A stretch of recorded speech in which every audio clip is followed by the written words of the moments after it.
बढ़ते तनाव के बीच अब एक बेहद सनसनीखेज मामला सामने आया है। अमेरिकी राष्ट्रपति डोनाल्ड ट्रंप की बेटी इवांका ट्रंप को कथित तौर पर हत्या की धमकी दी गई है।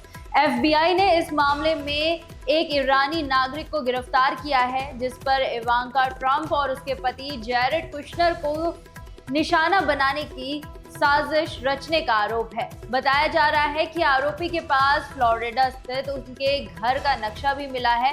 इस घटना के बाद अमेरिका की सुरक्षा एजेंसियां अलर्ट मोड पर है।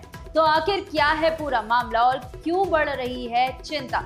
नमस्कार, आप देख रहे हैं आवाज भारती और मैं हूं आकांक्षा परिहार। अमेरिका में सुरक्षा एजेंसियों ने एक बड़े खतरे को टालने का दावा किया है। FBI ने 32 साल के ईरानी नागरिक मोहम्मद बाकेर साद दाऊद अल सादी को गिरफ्तार किया है। उस पर आरोप है कि उसने अमेरिकी राष्ट्रपति डोनाल्ड ट्रंप की बेटी इवांका ट्रंप की हत्या करने की धमकी दी थी। मीडिया रिपोर्ट्स के मुताबिक आरोपी कथित तौर पर ईरान के इस्लामिक रिवॉल्यूशनरी गार्ड फोर्स समर्थन नेटवर्क से जुड़ा हुआ बताया जा रहा है। जांच एजेंसियों ने बताया कि आरोपी के पास इवांका ट्रंप और उनके पति जैरेड कुश्नर के फ्लोरिडा स्थित घर का ब्लूप्रिंट यानी नक्शा भी मिला है।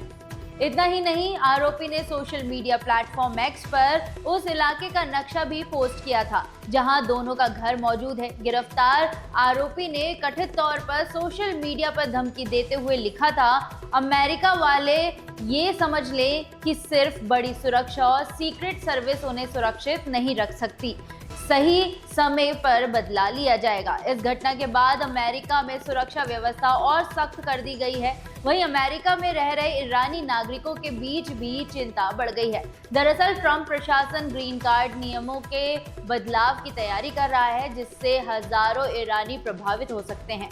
अमेरिकी सांसद ने कहा कि नए नियमों के तहत कई लोगों को अमेरिका छोड़कर दूसरे देशों से ग्रीन कार्ड प्रक्रिया पूरी करनी पड़ सकती है। उन्होंने कहा कि ईरान में अमेरिकी दूतावास नहीं होने के कारण ईरानी नागरिकों की मुश्किलें और बढ़ सकती है। फिलहाल अमेरिका में करीब 12,000 ईरानी नागरिक छात्र व वर्कर वीजा पर कानूनी रूप से रह रहे हैं। इसी बीच अमेरिका में मौजूद ईरानी अमेरिकी संगठन ने ट्रंप प्रशासन से युद्ध की बजाय बातचीत की रास्ता अपनाने की अपील की है। संगठनों का कहना है कि अगर तनाव और बढ़ा तो इनका असर केवल राजनीति पर नहीं बल्कि आम लोगों की जिंदगी पर भी पड़ेगा। दूसरी तरफ ईरान ने अमेरिका पर आरोप लगाया है कि उसकी सख्त मांगों की वजह से परमाणु कार्यक्रम को लेकर चल रही बातचीत बिगड़ रही है।